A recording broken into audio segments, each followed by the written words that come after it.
हम आपको एक ऐसी कहानी को जीवन से जोड़कर, जीवन से संबंधित कर एक ऐसी घटना सुनाना चाहते हैं जो हम आपके जीवन में माता पिता के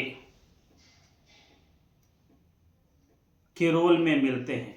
माता पिता अनपढ़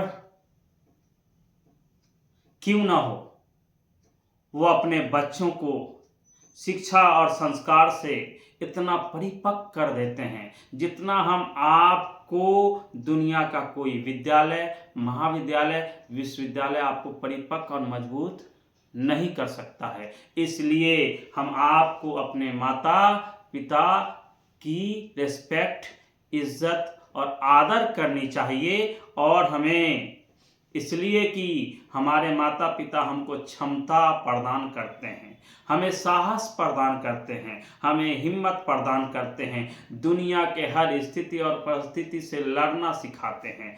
और इसलिए माता पिता के सारे फैसले, सारे निर्णय हम आपके लिए बहुमूल्य सिद्ध होते हैं।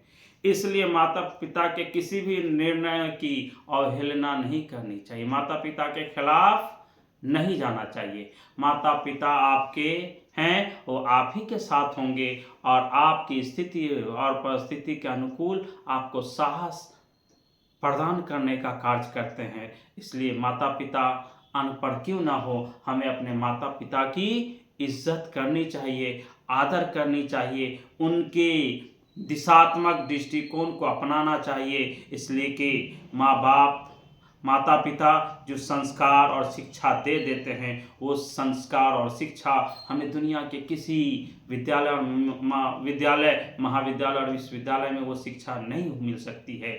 इसलिए हमारी क्षमताओं का आदान प्रदान वंशानुक्रम के द्वारा माता के कोख से जन्म लेने के बाद से ही शुरू हो जाता है। और हमें हमारा परिवार, हमारे माता पिता हमें जीवन जीना सिखाते हैं। इसलिए माता पिता की बातों को मानना चाहिए, उनके बताए हुए रास्ते पे चलना चाहिए और हर समस्या और समाधान के समय अपने माता पिता से निर्णय लेना चाहिए, ताकि हम अपने जीवन में संकल्पित होकर के सफल हो सकें, हम खुद भी बदलें और समाज को परिवर्तनशील बनाने का प्रयास करें। और जब तक समाज परिवर्तनशील नहीं होगा, समाज के अंदर जागरूकता नहीं होगी, तब तक हम आप अपने माता पिता के प्रति समर्पण भाव से उनकी बातें नहीं मान सकते हैं। इसलिए माता पिता की कद्र करनी चाहिए, उनकी इज्जत करनी चाहिए, उनकी बातों को माननी चाहिए और उनके बताए हुए रास्ते पर चल करके अपने जीवन के मार्ग को प्रशस्त करना चाहिए। धन्यवाद, आभार।